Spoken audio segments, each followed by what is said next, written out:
joie déborde. Vous savez, il y a un cantique qui dit « La joie de Jésus a rempli mon cœur. La joie de Jésus a rempli mon cœur. La joie et la joie et la joie de Jésus a rempli mon cœur. La joie et la joie et la joie de Jésus a rempli mon cœur. La paix de Jésus a rempli mon cœur. La paix de Jésus a rempli mon cœur. La paix, la paix. La paix de Jésus a rempli mon cœur. La paix, la paix. La paix de Jésus a rempli mon cœur. Alléluia. Voilà pourquoi si tu n'as pas la paix, Jésus te remplit de paix ce matin. Si tu manquais de joie, que Christ, mon Seigneur, te communique sa joie ce matin. Amen. Alléluia. Amen. Nous sommes dans une série depuis à peu près un mois. Nous parlons de relever le challenge. Et dans cette série, nous avons vu pourquoi il était important d'accepter le challenge, qu'est-ce qui se passait dans le challenge. Et aujourd'hui, le thème de mon message ce matin, c'est tenir ferme. Lorsque je dis de tenir ferme, c'est une façon pour moi de te dire maintiens la position que tu as acquise après avoir combattu. Est-ce que quelqu'un comprend de quoi je parle? Quand on te dit de tenir ferme, ça veut dire maintiens la position que tu as acquise après avoir combattu. Après avoir remporté la victoire, tu deviens la personne que tout le monde va vouloir battre. Mais toi, tant que tu es là, personne ne gagnera. Parce que celui qui est avec toi s'appelle Jésus. Vous savez, j'ai compris une chose dans la vie chrétienne que nous devons accepter. Nous devons en être conscients. Les victoires que tu obtiens dans la vie chrétienne ne changent pas Dieu. Elles te changent toi. Je répète encore. Les victoires que tu obtiens dans ta marche avec le Seigneur ne changent pas la nature de Dieu. Elles doivent te changer. Tu dois devenir un winner. C'est une question de mentalité. Tu dois devenir un gagneur. C'est une question de mentalité. Voilà pourquoi je te disais tout à l'heure, ne te réjouis pas uniquement d'avoir remporté une bataille. Réjouis-toi de ce que cette bataille a fait de toi un gagneur. Quelqu'un n'a pas compris. Réjouis-toi de ce que cette bataille fait de toi quelqu'un qui désormais va tenir ferme, qui ne va pas fléchir les genoux devant l'adversaire. Amen, amen. Nous allons lire ensemble Éphésiens chapitre 6, c'est le texte de base. C'est un livre extraordinaire écrit par l'apôtre Paul, un père qui parle à ses enfants. Éphésiens chapitre 6, à partir du verset 10. La Bible dit « Au reste, fortifiez-vous dans le Seigneur, et par sa force toute puissante, revêtez-vous de toutes les armes de Dieu, afin de pouvoir, allez, la suite, le média, parce que j'ai l'impression que les gens ne suivent pas. Voilà, revêtez-vous de toutes les armes de Dieu, afin de pouvoir tenir ferme. Donc tu comprends pourquoi le thème de mon message c'est tenir ferme contre les ruses du diable. On continue.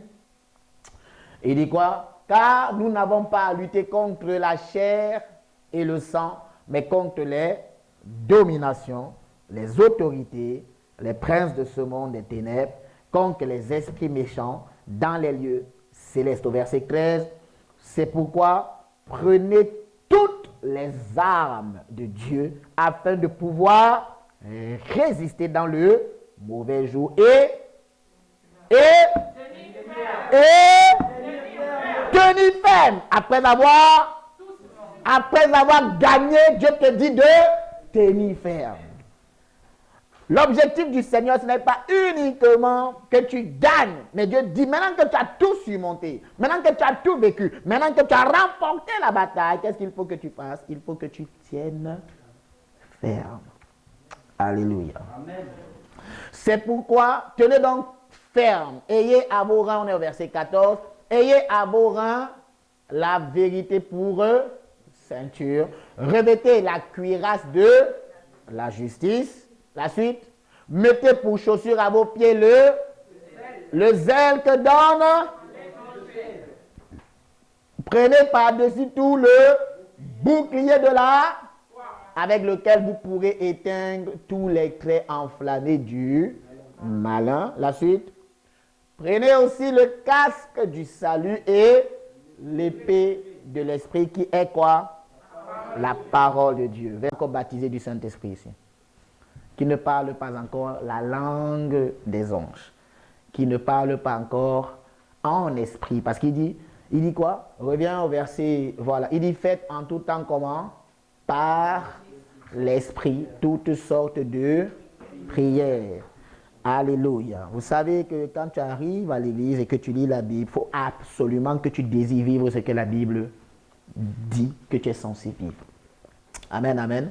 Quand il dit faites en tout temps par l'esprit, c'est quoi? Prie en langue.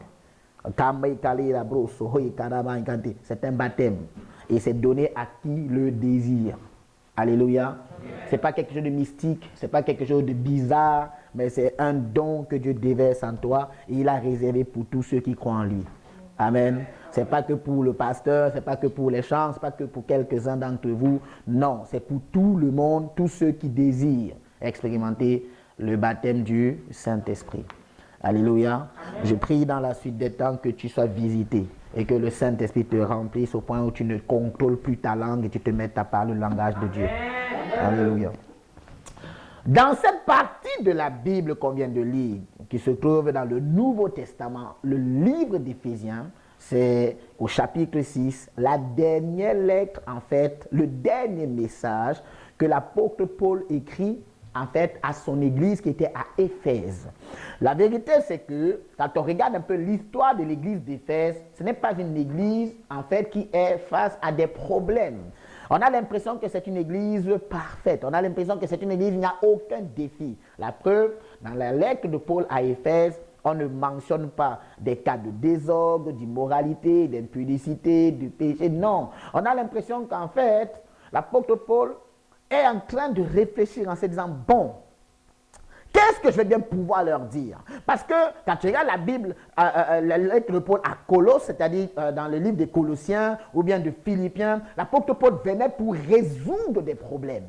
Alléluia. Quand il écrivait aux églises, c'était pour résoudre des problèmes. Mais là, quand on regarde le livre d'Éphésiens, on a l'impression qu'il n'y a aucun problème. Alors, l'apôtre Paul se pose la question de savoir, qu'est-ce que je peux bien dire?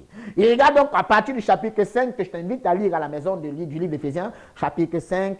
On a l'impression en fait ici que c'est un homme, un père qui donne des conseils à ses enfants. Amen, amen. Je me suis rendu compte que quand on te donne des conseils dans la vie, ce n'est pas toujours parce que tu vis quelque chose. Quand on te donne des conseils dans la vie, ce n'est pas toujours parce que tu as des questions en suspens. Quand on te donne des questions dans la vie, ce n'est pas toujours parce que tu n'as pas de réponse. Il y a beaucoup de conseils qu'on peut te donner aujourd'hui pour te rendre sage. Amen. Je répète. Tous les conseils qu'on te donne, bien aimé, ce n'est pas toujours parce que tu as sollicité quelqu'un en disant « Est-ce que tu peux m'aider? Qu'est-ce que tu souhaites que je fasse ?» Non. Il y a des conseils qu'on te donne juste parce que la personne souhaiterait que tu deviennes quelqu'un de sage. Juste pour que la personne, en fait, te donne des clés. Quand tu deviens sage, en fait, tu sais quoi faire au moment où il faudra que tu le fasses. Amen.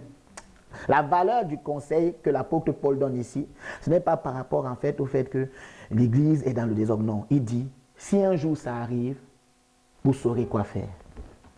Il les rend sages. Alléluia. Il les rend sages. Voilà pourquoi, quand tu regardes dans des familles, tu vois, souvent les mamans, elles peuvent être fières de leur enfant. Et quand elles regardent, elles se disent, bon, mon enfant ne fume pas, il ne vole pas. Mais quel est le conseil que la maman peut donner à ce moment-là? Elle va lui donner des conseils qui ne lui serviront peut-être que pas maintenant, mais demain, quand il sera face à une situation, il se souviendra que ma mère m'a parlé. Ma mère m'a positionné. Ma mère m'a conditionné. Elle m'a préparé à le vivre. Alléluia. Si je me focalise un peu avant de venir sur mon texte de base et le thème de mon message aujourd'hui, je vais faire une introduction avec une grosse parenthèse. À partir du chapitre 5 donc, du livre d'Éphésiens, on a l'impression en fait que l'apôtre Paul, dans les conseils qu'il donne, il s'intéresse d'abord aux relations sociales. Aux relations sociales. Et quand je parle de relations sociales, l'apôtre Paul dit hommes, mari, aimez vos femmes. Comme Christ a aimé l'Église. Parce que l'apôtre Paul réalise qu'il n'est pas naturel pour un homme d'aimer uniquement sa femme. Parce qu'on a l'impression que l'homme est capable d'aller avec plusieurs personnes à la fois. Alors l'apôtre Paul dit non, tu dois aimer et te contenter de ta femme et rester avec ta femme. Amen. Dis Amen. Amen. Voilà pourquoi il dit, Marie, tu dois aimer ta femme. N'aime pas la sœur qui est dehors, tu dois aimer ta femme. Il y a Sidonie dehors, il y a Julien, il y a Julie. Laisse-les, tu dois aimer Bénédicte qui est à la maison. Est-ce que quelqu'un comprend de quoi je parle? Après l'apôtre Paul, maintenant s'intéresse, après avoir parlé aux hommes, il dit, femme, respecte ton mari. Parce qu'il sait que la femme, comme on est dans une société où on dit maintenant que les femmes sont émancipées, il n'est pas naturel pour une femme de se soumettre, de respecter son mari. Alors il va dire, femme, respecte l'autorité à la maison. Respecte ton mari. Alléluia. Au chapitre 6, la Bible dit que l'apôtre Paul continue puisqu'il est en train de donner des conseils de manière générale. Il est en train de parler à ses fils. Et au chapitre 6, l'apôtre Paul maintenant va s'intéresser à la cellule familiale. Il a fini le couple. Maintenant il s'intéresse à la cellule familiale. Il va dire quoi? Il va dire, parents, papa, maman, n'irritez pas vos enfants. Ne frustre pas ton enfant. Parents, n'irrite pas ton enfant. Mais en même temps, il va dire aussi maintenant à l'enfant, enfant, obéissez à vos parents. Et ce verset-là, obéissez à vos parents, c'est le tout premier verset qui donne à un enfant, une promesse qui donne à un enfant, qui va être suivi tout de suite d'une promesse. Parce qu'il va dire, si tu obéis à ton père et ta mère, tes jours se rallongeront. Alléluia. Tu vois donc que l'apôtre Paul est en train de parler des choses, des clés de la vie. Il donne des conseils. Si tu veux être épanoui, toi enfant, obéis à ton père. On n'a pas dit d'obéir à ton père ou à ta mère parce que ton père et ta mère sont les meilleurs du monde. Il peut être dur, mais il te dit d'obéir. Il peut être compliqué. Il te dit d'obéir. Et maintenant, toi, papa, maman, on te dit, n'irrite pas, ne frustre pas, n'attriste pas ton enfant. Je me suis rendu compte que, bon, vous savez, quand tu es en Europe et que tu viens d'Afrique, on voit la différence. Ici en Europe, quand un enfant est attristé, irrité, frustré au-dedans de lui, il devient un délinquant, il devient un tueur en série, il devient un sociopathe, il devient quelqu'un de bizarre. En fait, ici, la chicotte, la correction, le détourne du bon chemin. Alors qu'en Afrique, normalement, quand on te gifle, parce que tu étais impoli, quand tu le dis à ton frère à qui tu parles, tu es fier parce que la correction que tes parents t'ont donnée a fait en sorte que tu deviennes quelqu'un de bien. Est-ce que quelqu'un comprend un peu la différence? Alléluia.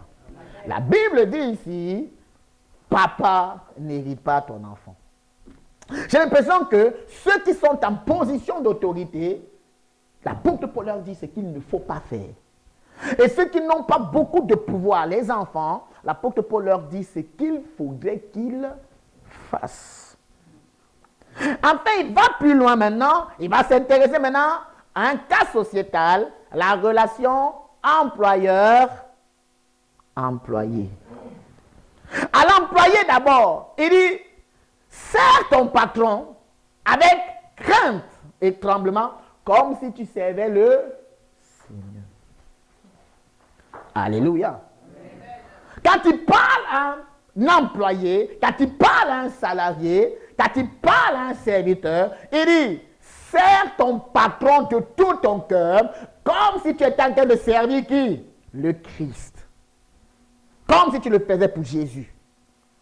Une façon de dire, bien aimé, qu'en travaillant même pour un patron qui est païen, le chrétien doit s'investir comme s'il faisait ça pour Jésus. Est-ce que quelqu'un comprend de quoi on parle? Ce doit être une bénédiction pour un païen que d'avoir un chrétien dans son entreprise. C'est en fait une opportunité extraordinaire que pour un païen, quelqu'un qui ne connaît pas le Seigneur, qui est ton employeur, c'est une grâce pour lui de t'avoir dans son entreprise. Pourquoi? Parce que toi, tu reconnais que à travers lui, en faisant ce qu'il te demande de faire, en travaillant efficacement, avec conscience, en étant professionnel, en fait, tu es en train de servir le Seigneur. Alléluia. Amen. Tu dois être dans une attitude, un milieu professionnel où les gens doivent remarquer que tu te comportes bien, pas parce que ton superviseur est là. Même quand ton superviseur n'est pas là, tu dois bien te comporter. On a trop de chrétiens, quand le superviseur n'est pas là, tu as l'impression qu'il se dit, bon, il n'est pas là, je ne fais rien. Mais quand il est là, ouh là là, on a l'impression qu'on est les meilleurs du monde. Non. Il dit, même quand il est absent, fais-le comme si tu faisais pour Jésus. Alléluia. Ton investissement ne doit pas changer. Maintenant, il va s'intéresser au patron. Il dit, patron, ne menacez pas, ne méprisez pas vos employés.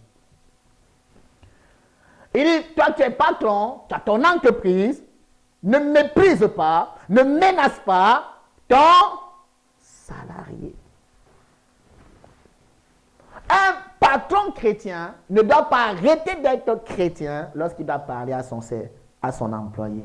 Parce qu'il y a des patrons chrétiens aujourd'hui, quand il parle à un frère de l'église, il est chrétien, mais quand il parle à un de ses salariés, tu as l'impression qu'il oublie que c'est un chrétien. Alléluia. Et la Bible nous interpelle en disant ne le fais pas. Pourquoi? Parce que tu ne sais pas de quoi la vie est faite. La Bible dit dans le livre de Proverbes, Proverbes chapitre 30, regardons ensemble. Proverbes chapitre 30, au verset 21 jusqu'à 23. Il y a des choses qui sont étonnantes. Il dit, 3 choses font trembler la terre. Et il en est même 4 que les gens ne supportent pas. Vas-y, continue. Il dit, première chose qui est assez bizarre qu'on peut remarquer, c'est que un esclave, un employé peut devenir celui qui règne. Amen. Alléluia. Amen. Deuxième chose qui peut être étonnante, il dit, un insensé peut être celui qui est rassasié de peur. C'est-à-dire qu'il n'a pas fait d'effort, mais il mange bien. C'est choquant. Alléluia. Amen. Maintenant, troisième chose qui va être encore étonnante, il dit une femme dédaignée, une femme rabaissée, une femme humiliée, elle peut être celle qui se marie. Amen. Ah! Il faut dire Amen. Amen. C'est pas moi, c'est la Bible qui le dit. Hein. Parce que vous me regardez, vous dites, non, mais le problème me fait. Alléluia. Amen. Maintenant, il dit, et une servante, un employé peut hériter de la place du maître. Amen. Alléluia. Amen. Tu ne sais pas de quoi la vie est faite demain. Tu peux être en train de martyriser ton employé. Tu ne sais pas que peut-être que ton employé aura un fils qui sera le professeur de ton enfant demain. Amen. Et quand il va se rappeler de ton nom, tu t'appelles comment? Dieu m'a béni. J'attendais l'occasion. Tu ne sais pas ce que ton père m'a fait. Maintenant, je vais te montrer. Alléluia. La Bible dit, ne menaçons pas. La Bible dit, ne méprisons pas ce que nous avons sous notre autorité. Tu peux être un employé, un employeur, un patron intègre, respectueux et juste. Équilibré. Alléluia. Amen, amen. Amen. Maintenant, quand on revient donc maintenant sur mon texte de base, de Éphésiens chapitre 6, il dit, les 6 derniers versets de Éphésiens chapitre 6 montrent quelque chose également d'important. Avant de pouvoir rentrer dans mon texte, dans les derniers chapitres, les derniers versets, donc de Éphésiens chapitre 6, les 6 derniers versets, je t'invite à lire à la maison, donc Éphésiens chapitre 5 et Éphésiens chapitre 6. Les 2 derniers versets, les 6 derniers versets, en fait, parlent ici, en fait, de l'importance de soutenir et de d'être solidaire de son pasteur, du serviteur de Dieu. Alléluia. Parce qu'un homme de Dieu peut aussi avoir des défis comme toi. Un homme de Dieu peut avoir des besoins qui demandent ta prière. Alléluia. Un homme de Dieu peut également être dans un moment où, bien aimé, ce n'est évident pour lui, mais il sait qu'il peut compter sur ton jeûne et ta prière. Parfois, j'ai l'impression que pour les chrétiens, le Dieu que le pasteur vous présente n'est pas le Dieu que toi aussi tu dois le présenter au pasteur. Bien aimé, si le pasteur te présente un Dieu qui prend soin de toi, tu dois présenter au pasteur le Dieu qui prend soin de lui aussi. Parce que le pasteur a besoin de toi aussi. Alléluia. Amen. Parfois, on a besoin que non. Dès qu'on voit la faiblesse d'un homme de Dieu, dès qu'on remarque la faiblesse d'un pasteur, ouh là là, il y a certains qui se disent chrétiens, mais moi je les appelle des crépaïens. Ils se mettent à critiquer, ils se mettent à dévaloriser, ils se mettent à salir. Est-ce que tu as prié pour lui? Regardons l'autorité. On regarde le président de la République, M. Macron. Combien de personnes le critiquent, le calomnient, le salissent? Le salissent. Combien ont pris la décision de dire non, moi je vais prier pour le chef de l'État. Je vais soutenir son action dans la prière.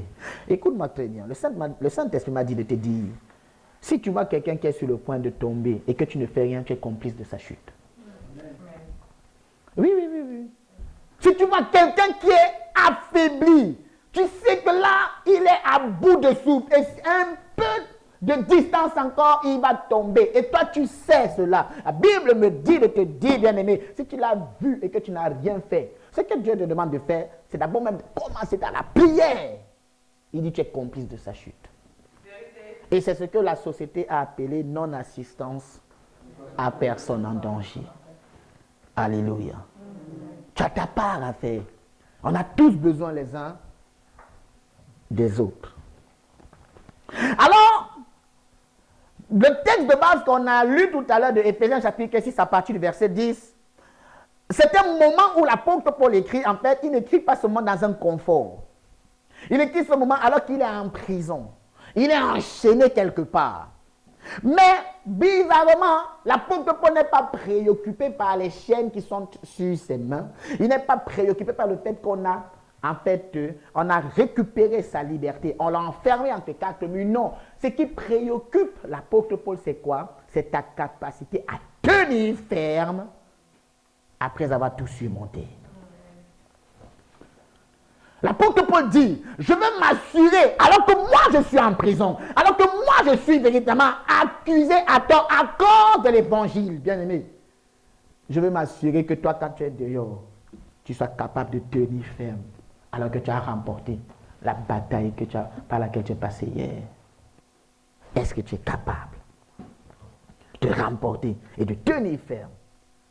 C'est bien de gagner, c'est bien de se réjouir, c'est bien de danser. J'ai gagné. Non, bien-aimé. En fait, l'apôtre Paul veut s'assurer que ta victoire va être permanente. Ta victoire va être permanente. Ta victoire n'est pas ponctuelle. Ta victoire n'est pas, c'est-à-dire inespérée. Ta victoire n'est pas hasardeuse. Il faut que, bien-aimé, quand l'ennemi va vouloir revenir t'attaquer, il te trouve aussi fort que tu l'étais hier quand il t'a laissé. Ah, alléluia. Quand il va revenir en disant je veux m'attaquer à Caïs, alors que Caïs l'a giflé hier, il faut qu'il trouve que Caïs ne s'est pas endormi. Il n'est pas devenu quelqu'un qui a un gros vent qui s'est embourgeoisé. Il trouve que Caïs a continué à faire du sport parce qu'il est prêt pour le combat à tout moment. Amen. Voilà pourquoi la Bible dit tu dois tenir ferme. Ne te contente pas de gagner, parce que beaucoup de personnes, après de grandes victoires, il y a de grands relâchements. Et Dieu te dit non, ne te relâche pas. Parce que tu sais, quand le diable a fini de tenter Jésus dans le désert, qu'est-ce qu'il a fait? Il est parti, n'est-ce pas? Mais qu'est-ce qu'il a fait après? Il est revenu. Alléluia. Ah oui. Alors dans le texte qu'on a lu tout à l'heure, il y a 5 choses que je veux ressortir. Premièrement, note dans ton cahier. le texte nous parle de combat spirituel. Éphésiens chapitre 6, à partir du verset 10, nous parle de défi, nous parle de combat spirituel, nous parle de niveau de combat spirituel. À quel niveau se situe le combat? À quel niveau se trouve le combat? On est dans une réalité spirituelle. Après, dans le texte, on a également la qualité de l'adversaire. Contre qui est-ce qu'on se bat? Tu te bats, est-ce contre la chair et le sang? Non, non, non. La Bible dit que tu te bats contre un autre type d'adversaire. On les appelle les principautés, les dominations et les autorités dans les mondes des ténèbres. Alléluia. L'apôtre Paul met également en avant ici un certain type d'armes avec lesquelles tu dois pouvoir résister. La Bible dit, revêtez-vous de toutes les armes que Dieu met à votre disposition. Amen. Après, maintenant, il te dit, la victoire est certaine. Tu as gagné, c'est clair, mais tu as gagné. Tu es dans une position de vainqueur. Et enfin, l'apôtre Paul dit, tu dois rester maître de la place. Tu dois garder possession des territoires que tu as conquis. Tu dois être jaloux de ton indépendance. Tu dois être jaloux de la liberté que Jésus t'a acquise à la croix. Alléluia. Amen. Vous savez, j'ai compris, bien-aimé, que quand l'apôtre Paul dit « revêtez-vous de toutes les armes », quand on dit de te revêtir, ça veut dire « habille-toi de toutes les armes que Dieu a mises à ta disposition ». Le problème de beaucoup de chrétiens, c'est qu'ils vont en guerre en étant à moitié vêtus. Ils vont en guerre avec une partie des armes. Ils vont en guerre avec la louange à la bouche, mais le mensonge dans le cœur. Alléluia. Quand tu vas en guerre avec la louange à la bouche, Jésus, tu es beau, alors que ton cœur est loin de Dieu, les démons vont te gifler. Alléluia. Les démons vont te taraco. On va te mettre des cocotas dans le cou. Amen. Alléluia. Amen. Mais oui. Et le problème de beaucoup de chrétiens, c'est que quand la Bible dit de faire quelque chose, eux, ils vont te dire, non, moi je fais ça. La Bible n'a pas dit de dire que tu fais ça. La Bible voit que tu fais ce que tu dis que tu fais. Je répète parce que les gens ne comprennent pas. On ne t'a pas dit de conjuguer le verbe faire sans peu. Est-ce que quelqu'un comprend de quoi je parle? Ne dis pas je fais ça. Je dis moi je fais ça. Est-ce que qui a vu que tu fais ça? Alléluia. Est-ce que tu as déjà couru sans bouger? Tu peux courir sans bouger? Quand tu dis je cours, on te va bouger. On te va en mouvement. Alors pourquoi quand la Bible te dit de faire quelque chose, toi tu dis non, moi je fais ça? Non. La Bible veut la preuve de ce que tu fais, ce que tu dis que tu fais. La Bible dit revêtez-vous de toutes les armes. Ça veut dire quoi? Prends sur toi toutes les armes que Dieu t'a données pour tenir ferme. Parce que le diable revient.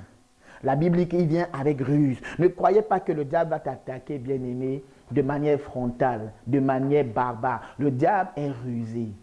Il vient avec subtilité. Il vient au moment où tu ne t'y attends pas. Parce qu'il y a trop de personnes qui pensent que quand on parle de combat spirituel, le diable quand il va t'attaquer, ce n'est que quand tu fermes les yeux pendant que tu pries, tu le vois. Je te gifle, je te coupe, tu es vaincu. Satan, tu es... C'est pas là que tu fais ton combat spirituel. Ton combat spirituel, tu le fais dans la rue. Quand tu marches, quelqu'un vient t'insulter. Tu dis, pourquoi il m'insulte? Qu'est-ce que j'ai fait? Mais il t'insulte. Comment tu réagis? Quand tu es là, tu te déplaces, tu es en train de... On dit, Pedro, c'est toi qui as fait ça. Tu dis, oh, mais je n'étais même pas là-bas, tu m'accuses. Comment tu réagis face aux fausses accusations? Parce que ce n'est pas quand tu fermes les yeux seulement, bien aimé, que le combat, c'est face à ton voisin qui met la musique à des heures improbables alors que tu veux te reposer. Ça t'énerve, tu veux péter les plombs, mais comment tu réagis? Le combat, c'est quand tu es dans ta voiture, tu es en train de rouler, quelqu'un te fait une queue de poisson, tu as envie d'insulter, casser même ton volant. Mais comment tu réagis? C'est là le combat spirituel. Parce que le diable fait que quand quelqu'un va te faire ça, tellement ça t'énerve, ça va faire, tu vas libérer des paroles qui vont sortir de ta bouche. Et après, dès que ça sort de ta bouche, tu commences à avoir des remords. Tu dis, oh, pourquoi j'ai dit ça? Pourquoi j'ai parlé? Qui m'a envoyé? Alléluia. Vous savez, 90% des armes que Dieu nous a données, dans le livre d'Éphésiens chapitre 6, à partir du verset 14 qu'on a lu tout à l'heure, sont des armes défensives. Pour quelqu'un qui a fait des sports de combat, c'est un peu comme la stratégie dans un combat de boxe. Tu sais, quand tu vas sur un ring de boxe et que tu ne connais pas la force de ton adversaire, qu'est-ce que tu fais? Tu vas l'épuiser. Tu vas résister à ses attaques. Alléluia. Il va taper. Toi, tu es là, tu ne fais que te bouger, tu esquives, tu vois, tu résistes.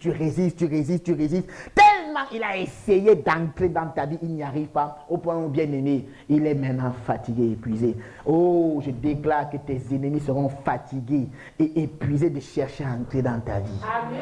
Et tellement ils seront fatigués et épuisés d'entrer dans ta vie que tu n'auras pas besoin de 2 coups pour les gifler. Un seul coup, ils seront KO au nom de Jésus. Amen. Jésus, bien-aimé, a rendu KO le diable à la croix, pas en 2 coups. Un seul, la mort de Jésus à la croix. Amen. Alléluia. Amen. Jésus n'est pas mort 2 fois. La Bible dit que Jésus est mort 1 fois pour toutes.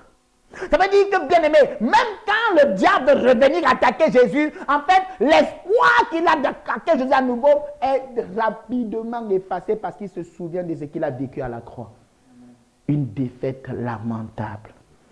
La Bible dit qu'on l'a livré publiquement en spectacle, en triomphant de lui par la croix. Mais comment Jésus a fait? Jésus a résisté d'abord à ses attaques.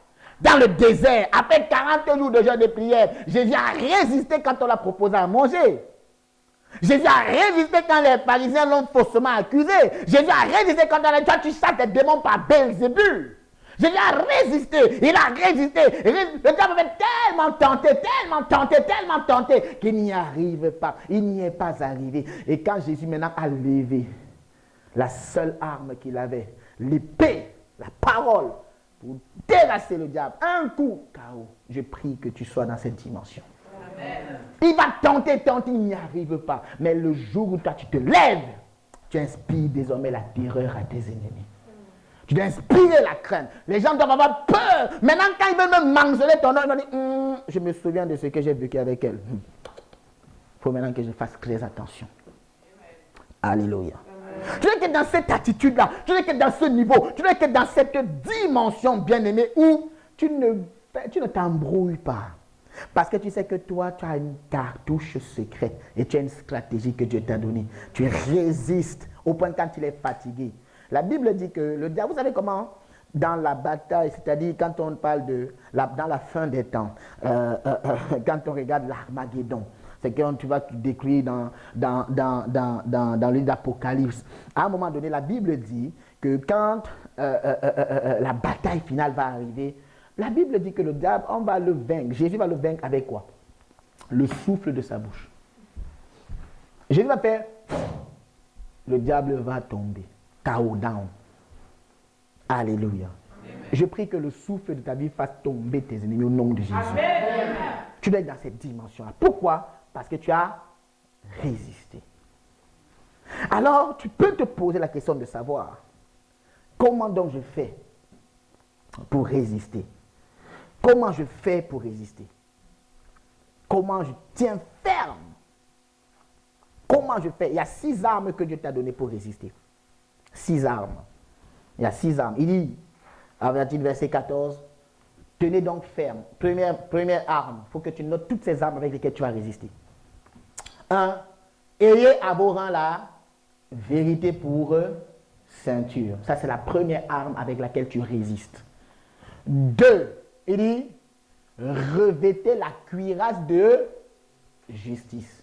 Deuxième arme avec laquelle tu résistes. 3. Qu'est-ce qu'il dit? La suite, verset 15.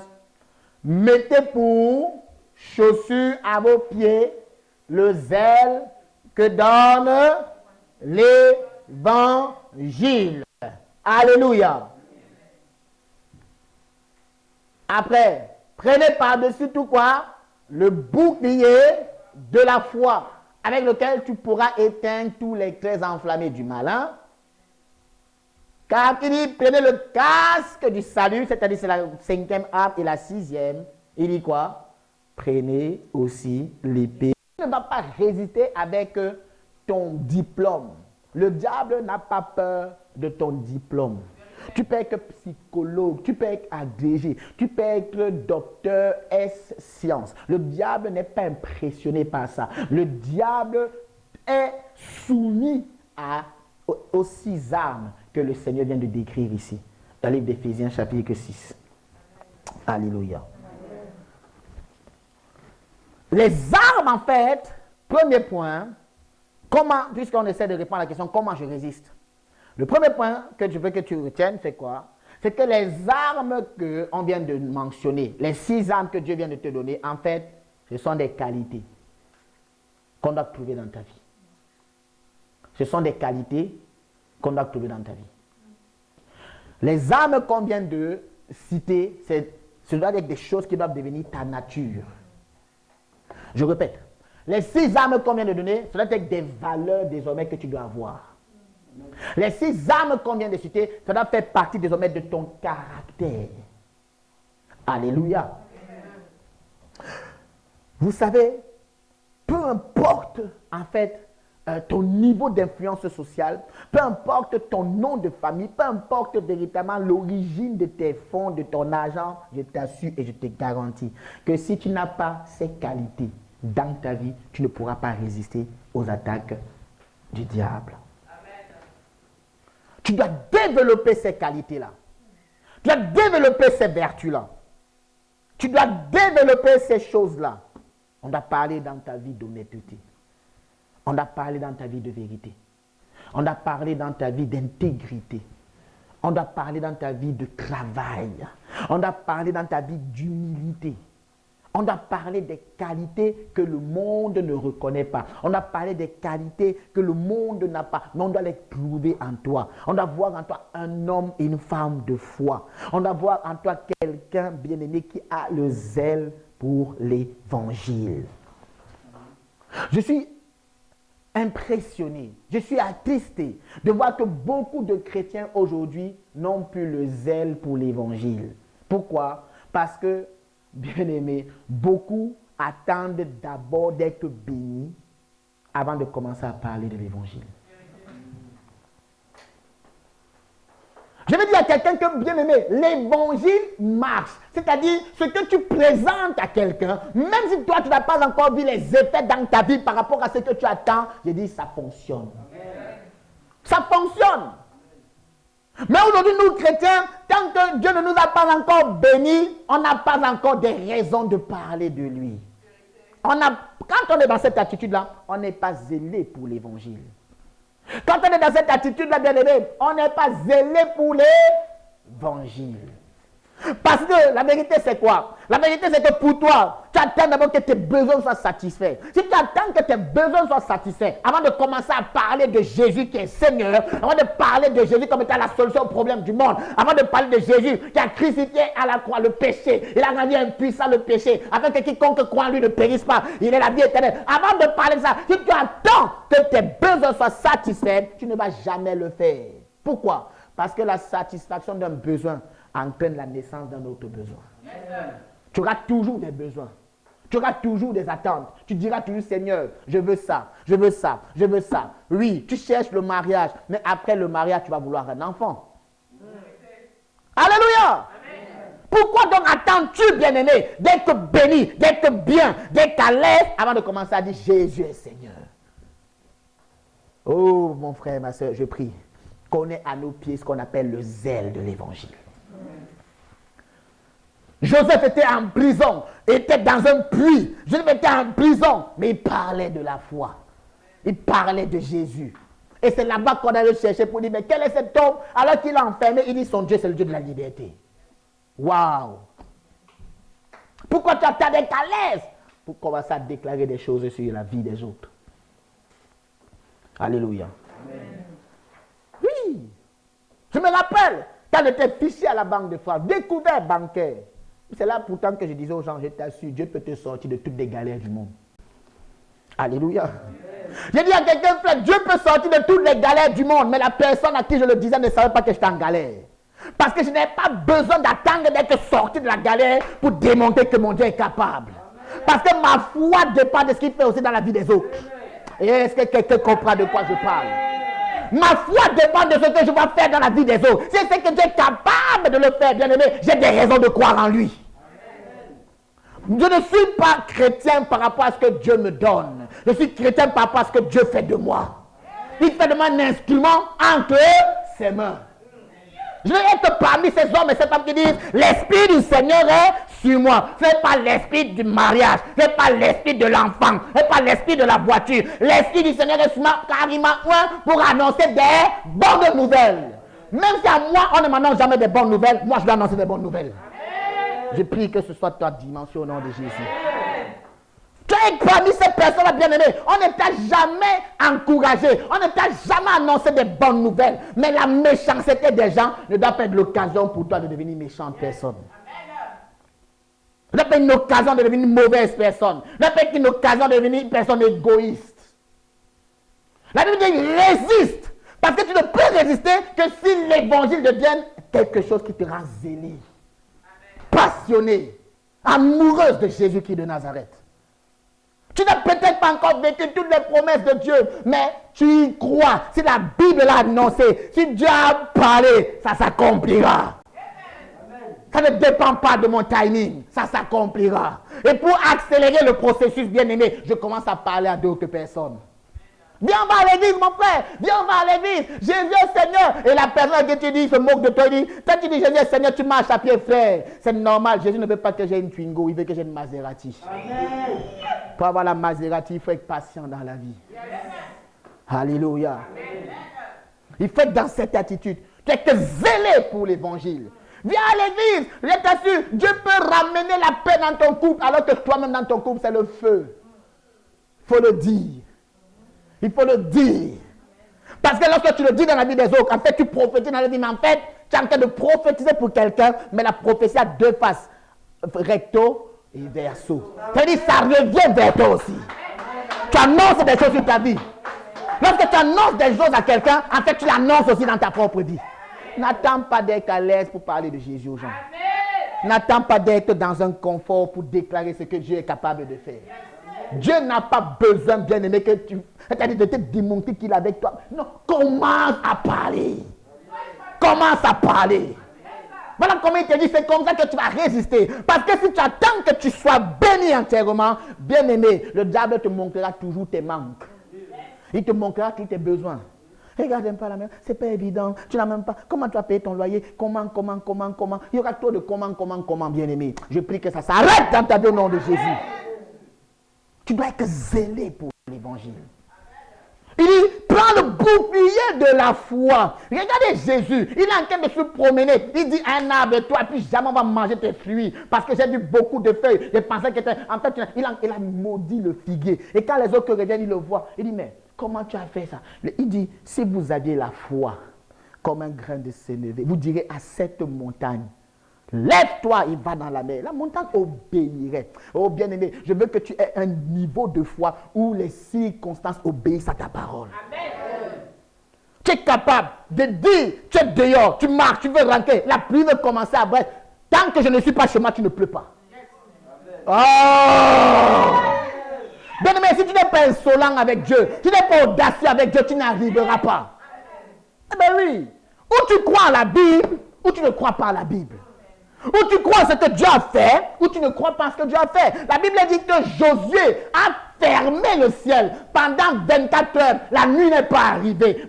Si Josué est capable de fermer le ciel, si Élie dit, à ma parole, il ne va pas pleuvoir, pendant 3 ans et demi, il n'a pas plu en Israël, bien aimé. C'est des gens qui n'avaient pas le Saint-Esprit en eux, mais c'est des gens qui étaient dingues de Dieu. Amen. Tu es dans cette dimension où tu déclares des choses, ça arrive. Amen. Parce que tu as la foi. Parce que tu as la foi. La Bible dit, ayez à vous le bouclier de la foi. On doit sentir que tu es un homme de foi. Tu ne parles pas pour parler. Parce que tu sais que toi, tes paroles ne tombent pas par terre. Ça s'accomplit toujours. Mais oui. C'est de ça qu'il s'agit. La Bible dit, ayez véritablement la ceinture de la vérité. Bien aimé, il n'y a aucun mensonge dans la vérité. Oh, je suis triste de te l'annoncer, mais c'est la vérité. Oui. Aucun mensonge ne sort de la vérité. Tu ne peux pas finir de prier. Et tu vas mentir. Tu te mens à toi-même. Oui.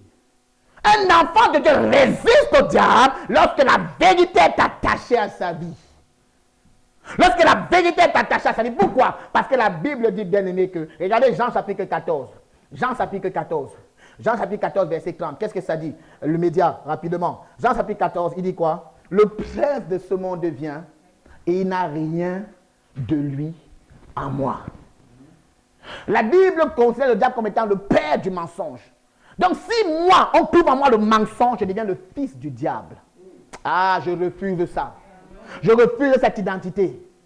Je refuse.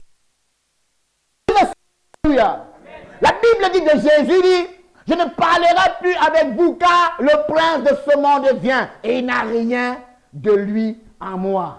Je prie que tu sois de ces hommes et ces femmes qui disent, bien aimé, le diable n'a rien de lui en moi. Il y a beaucoup de personnes, bien aimées, qui sont attaquées parce que le diable réclame ce qui lui appartient dans leur vie. Le diable ne t'attaque pas par hasard. Lorsqu'il t'attaque, c'est qu'il a quelque chose de lui en toi. Il veut récupérer cela. Mais Jésus a dit, il n'a rien de lui en moi. Donc il peut s'embrouiller. Moi je résiste, je résiste, je résiste, je résiste, je résiste, je résiste, je résiste. Et quand il est fatigué, je déclare, tout est accompli. Oui. Tout est accompli. Tout est accompli. Mais avant de dire tout est accompli, bien aimé, Jésus a dit résister. Même à la croix sans anesthésie, il a dû résister. Même quand les gens étaient en train de se moquer de lui, en disant, tu as dit que tu es Dieu, sauve-toi. Il a dû résister. Il aurait pu appeler ses anges pour tuer tout le monde. Il a dit, pardonne-leur, car ils ne savent pas ce qu'ils font. Et bien aimé, à ce moment-là, il a déclaré, oui, tout est accompli désormais. Bien-aimé, je prie que tu sois dans la dimension où tellement tu as résisté et que le diable est fatigué, tu déclares maintenant, tout est accompli. Tout est accompli. Tout est accompli. Pourquoi? Parce qu'il n'y a pas de résurrection avant le tout est accompli.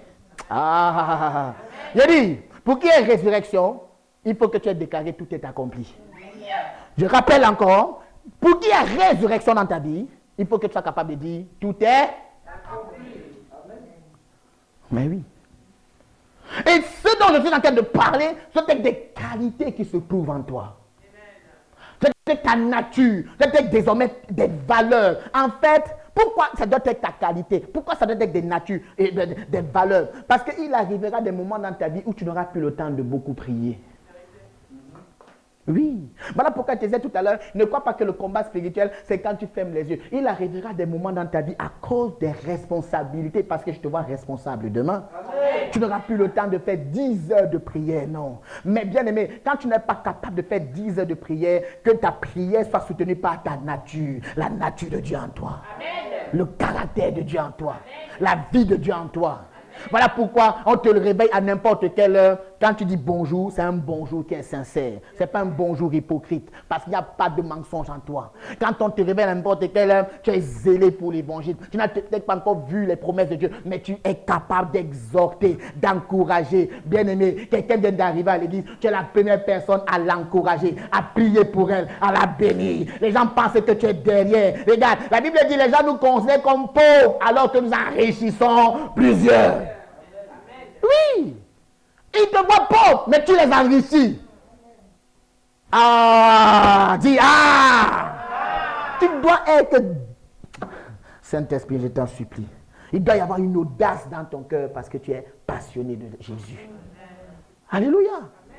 Il y aura des moments bien aimés. Aujourd'hui, par exemple, tu es célibataire. Tu peux prier des heures, mais dès que tu es marié, dès que tu as des enfants, le rythme de prière change. Obligé, parce que ton mari a besoin que tu prennes soin de lui.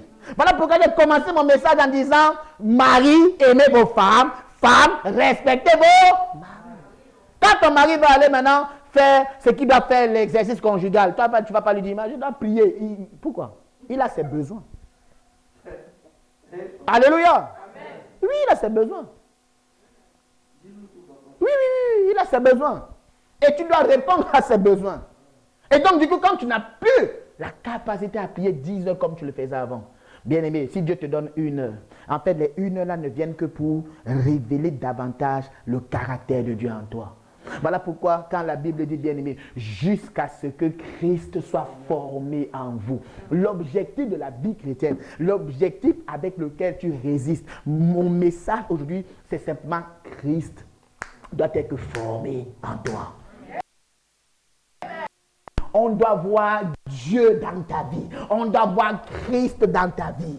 On doit voir Christ en action dans ta vie. Voilà pourquoi je te disais, ne te réjouis pas parce que tu as gagné. Réjouis-toi parce que les victoires que Dieu te donne changent ta nature. Ça change ton caractère. Alléluia.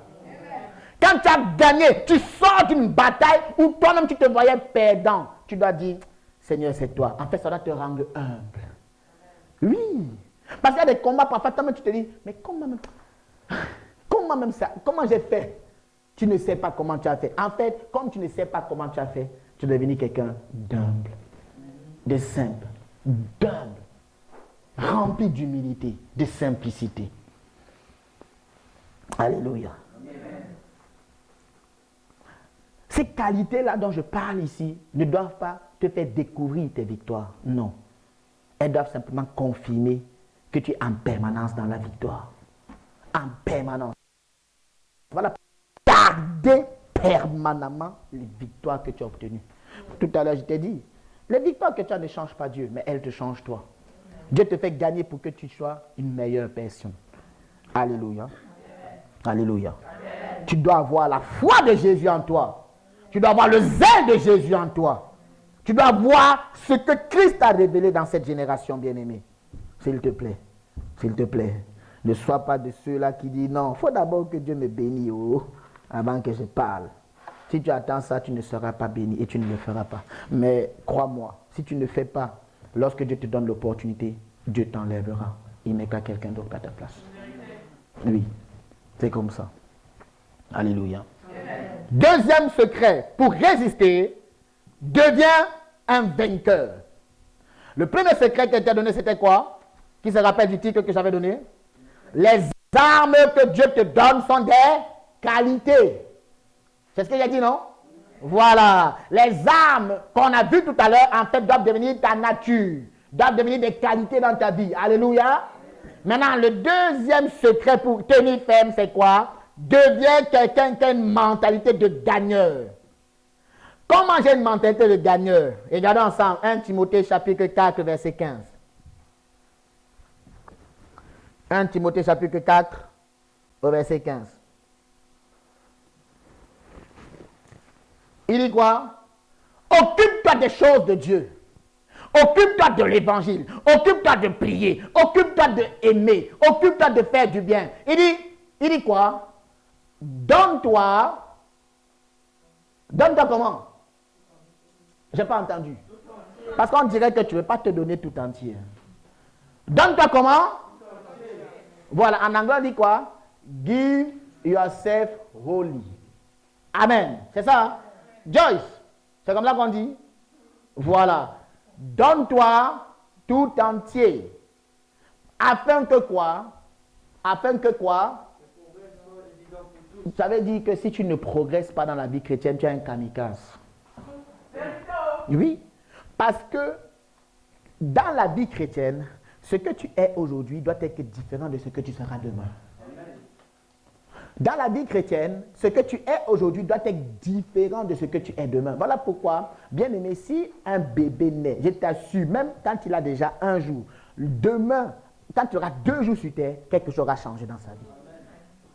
La Bible dit que tes progrès doivent être comment? Évidents. La Bible dit qu'on doit remarquer quoi? Que tes progrès sont évidents, visibles, perceptibles. On doit voir que, bien aimé, tu as changé. On doit voir que tu es devenu différent. On doit voir que ta façon de parler a changé. Avant la chrétienté, des gros mots sortaient en permanence dans ta bouche. Après la chrétienté, des gros mots sortent encore dans ta bouche. Tu n'as pas progressé. Tu n'as pas progressé. Tu n'as pas progressé. Avant la chrétienté, tu volais le bus, le tram. Après la chrétienté, tu voles encore le bus et le tram. Tu n'as pas progressé. Dis Amen. Si tu n'as pas, prends BM double pied. Oui, marche à pied. Ça fait faire du sport. Alléluia. Avant la chrétienté, bien aimé, tu avais la capacité à mentir, à critiquer. Après la chrétienté, tu disais simplement un critiqueur qui joue le spirituel. Et ce genre de personnes, on les voit. Hein. Tu sais, je ne juge pas, hein. Je ne commets pas. C'est-à-dire, je ne suis pas en train de te juger. Mais tu sais, non, pourquoi si tu ne le juges pas, tu dis des choses alors qu'ils ne font pas du bien aux gens?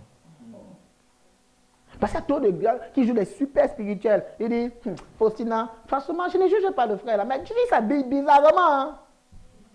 Je préfère quelqu'un qui s'habille bizarrement, qui est sincère avec Dieu, que quelqu'un qui fait semblant. Il s'habille selon le code religieux, alors que c'est un agent secret du diable.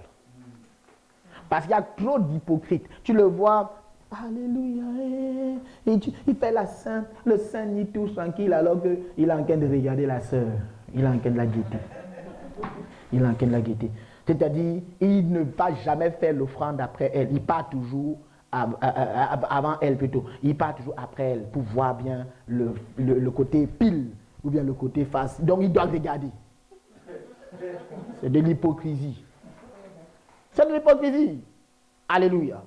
Puis, tu te dis, ah, la sœur là, vraiment, heureusement qu'on est chrétien. Non, frère, si tu penses même comme ça, là, c'est que tu es un kamikaze. La Bible dit, tu dois avoir en toi les sentiments de Christ. Alléluia. Amen. Mais oui. La Bible dit, mes progrès doivent être évidents. Voilà pourquoi en temps normal, au bout de 2 ans, 3 ans de conversion, tu dois être capable de prêcher. Tu dois être capable d'enseigner la parole de Dieu. Ça ne va pas faire de toi un pasteur. Mais tu dois être capable, quand tu vas dans la rue, quelqu'un te dit, frère, qui est Jésus? Tu dois pouvoir lui expliquer qui est Jésus. Pourquoi? Parce que tu ne vas pas inventer, tu vas parler de ta vie, ce que Jésus a fait dans ta vie. Et ça fait de toi un prédicateur de ta vie. La meilleure prédication au monde, c'est ton histoire. Voilà pourquoi le témoignage, c'est ce qu'il y avait avant et ce que tu es aujourd'hui. Si les gens ne voient pas l'avant, différent de ton après, tu n'es pas chrétien encore. Alléluia. Voilà pourquoi pour résister, tu dois être en permanence, en tout temps, un vainqueur. Quelqu'un qui est sauvé, quelqu'un qui est racheté. Ton comportement ne doit pas crucifier à nouveau Jésus à la croix. Parce qu'à chaque fois qu'on fait quelque chose de contraire à la parole, la Bible dit qu'on est en train de crucifier encore Jésus. On est encore en train de le crucifier. Alléluia. Mais oui. Voilà pourquoi, la semaine dernière, je te disais, il y a des personnes qui sont là, qui attendent que leur bataille soit remportée avant de faire. Bien-aimé, tu as gagné la bataille du mariage. Je t'assure, on a senti que ta mentalité a changé. Amen. Il y a des gens qui ont gagné la bataille du mariage, mais ils ont encore la mentalité de célibataire. Oui. Parce que beaucoup cherchent l'alliance. Mais le fait de porter une alliance ne fait pas de toi un homme marié. C'est ta mentalité qui fait en sorte que tu deviens un homme marié. Yes. Alléluia. Amen. Mais oui. La preuve, c'est que quand tu fais des bêtises, tu enlèves ton alliance. Ça veut dire que tu n'as aucun respect pour cette alliance que tu as portée. Parce que ta mentalité n'a pas changé.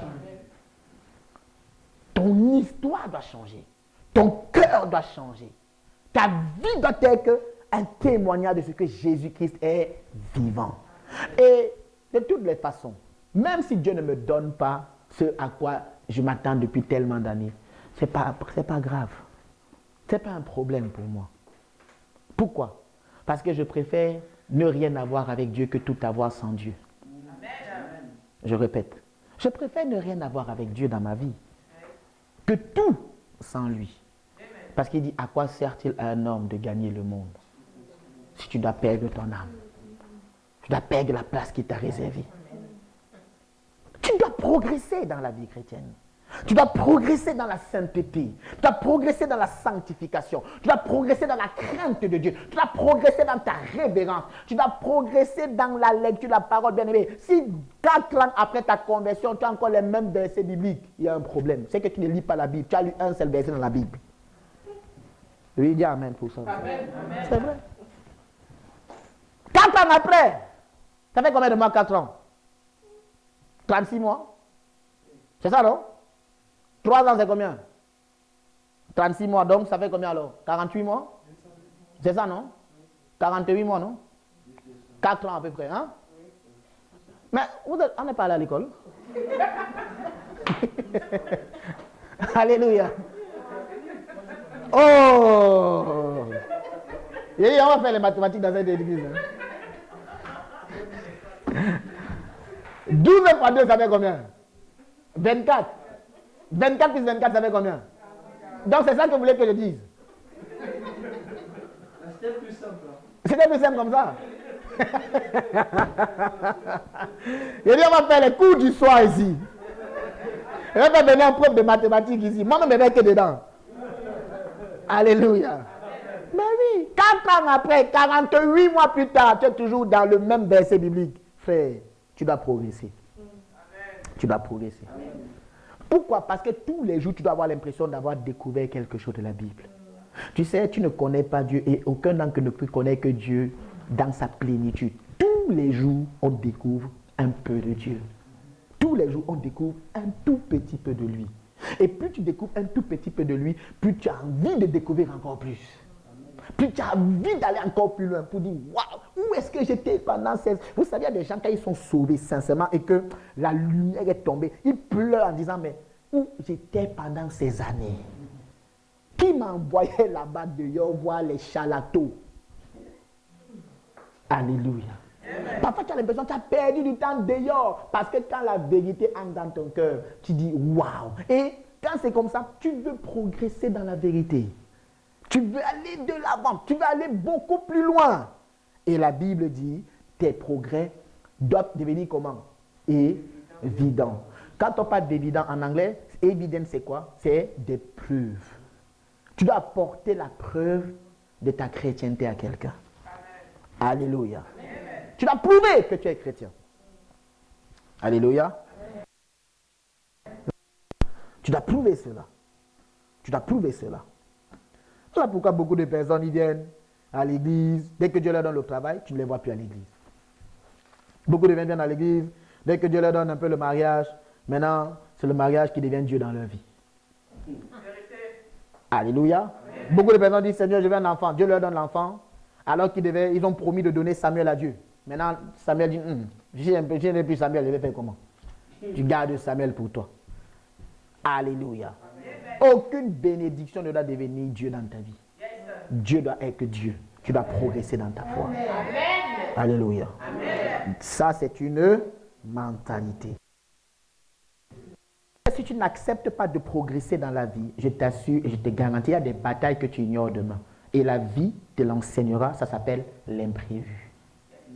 Pour faire face à l'imprévu, il faut être quelqu'un de mature. Or, quelqu'un de mature, c'est quelqu'un qui progresse dans la vie. Alléluia. Amen. Tu seras en permanence confronté à l'imprévu. Mais tu dois accepter d'être mature. Progresser. Amen, amen. Amen. Le dernier point, c'est qu'il faut cultiver la vie de Jésus en toi. Ne te contente pas d'utiliser le nom de Jésus, mais que la vie de Jésus soit prouvée dans toi. La vie de Jésus doit être prouvée en toi. Pourquoi? Parce que le nom de Jésus n'est pas une potion magique. Au nom de Jésus, je te chasse, tu vas voir, je t'assure, je suis vainqueur. Et le démon te gifle et te gifle et te gifle. Pourquoi? Parce que tu as utilisé le nom de Jésus sans avoir la vie de Jésus en toi. Et c'est ce qui s'est passé avec les fils de Sceva. Regardez un peu, Actes chapitre 19, verset 13. Regardez bien. Quelques exorcistes juifs ambulants. Ah, j'aime trop le mot ambulant. Alléluia. Ça veut dire quelques exorcistes ambulants, c'est-à-dire improvisés, autoproclamés. ils essayaient d'invoquer sur ceux qui avaient des esprits impurs, malins, le nom de Jésus. C'est comme quelqu'un qui est dans la masturbation, qui vient maintenant imposer les mains à quelqu'un, qu'un démon lui-même. Ah, bien-aimé, il s'est exposé à un danger. Alléluia. Il dit quoi? En disant, je vous conjure par Jésus que le pasteur prêche. Il ne dit même pas que le Jésus que moi je vous annonce. Il dit par le Jésus que le pasteur prêche. Vas-y, la suite. Verset 14. Ceux qui faisaient cela, on dit c'était les fils de Sceva, un juif, l'un des principaux sacrificateurs. C'était un homme religieux. Alléluia. Alors continue. Maintenant, la Bible dit, le démon, l'esprit malin leur répondit, moi je connais Jésus. Parce que les démons parlent. Pour l'instant, ici, on n'a pas encore fait une vraie séance de délivrance. Un jour, on va faire, vous allez voir, les démons parlent. Alléluia. Il va te dire, je m'appelle Marie de nuit, je m'appelle... Il parle. Alléluia. Maintenant, le démon lui dit ici, moi je connais Jésus. Et je connais le pasteur Charlie dont tu parles. Mais toi, et si le démon te pose ça, tu as un danger. Il dit, mais toi, qui es-tu? Maintenant, regarde ce qu'il va faire. Verset 15, verset 16. Et l'homme dans lequel était le démon, la Bible dit, il se lança sur eux, se rendit maître d'eux. Ça veut dire, il les maîtrise. Peut-être qu'ils étaient, on dit qu'ils étaient 7, mais un seul homme les a attrapés. C'est-à-dire, il me demande s'il avait les mêmes commandes. Il les a attrapés. Et la Bible dit quoi? Il les a comment? Il faut dire ça fort. Il les a maltraités. Ah! Les démons peuvent maltraiter les gens. Dis oui. Ils ont utilisé le nom de Jésus comme une potion alors qu'il fallait qu'ils aient la vie de celui qu'ils annoncent. Et la Bible dit, le démon les a maltraités de telle sorte qu'ils se sont enfuis de la maison comment? Nu et blessé, ça veut dire quoi? Honteux. Honteux. Vous savez, la honte là, c'est dangereux. Hein? La honte? Ouh là là. La honte.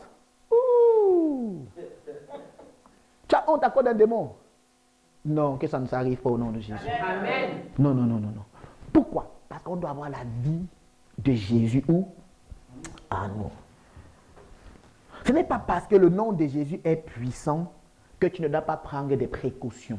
Bien aimé, tu sais, quand tu vas en guerre, tu peux avoir une arme de destruction massive. Tu peux avoir le plus beau des pistolets, l'arme la plus performante au monde. Mais dans un combat, si tu vas en guerre, avoir cette arme-là ne t'empêche pas d'avoir un gilet pare-balles.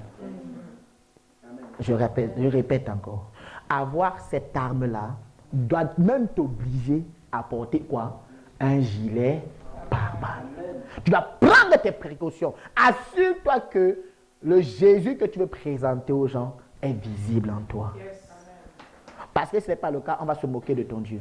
Et quand on se moque de ton Dieu, c'est à ce moment où beaucoup de chrétiens ont honte. Et c'est pour ça que beaucoup ne parlent plus de Jésus dehors. Parce qu'ils ont honte, parce qu'ils n'ont pas la preuve de ce qu'ils avancent. Alléluia. Amen. Tu vas dire, Jésus, il peut te délivrer. Mais bien aimé, il ne le fait pas. Pourquoi? Parce qu'on ne voit pas en toi un homme délivré. Amen. Si c'est avant de dire que Jésus peut délivrer, il faut que tu sois aussi délivré un peu. Alléluia. Amen. Alléluia. Amen. Oui. Tu dois t'assurer que tu as ton gilet pare-balles. Tu dois t'assurer que tu demeures ferme dans ta victoire. C'est pour ça que le message d'aujourd'hui, c'était t'encourager à ne jamais croire que le combat est uniquement physique. C'est d'abord spirituel. On doit trouver des qualités en toi. Des qualités que Dieu considère comme étant des armes. Que Dieu te bénisse. Amen.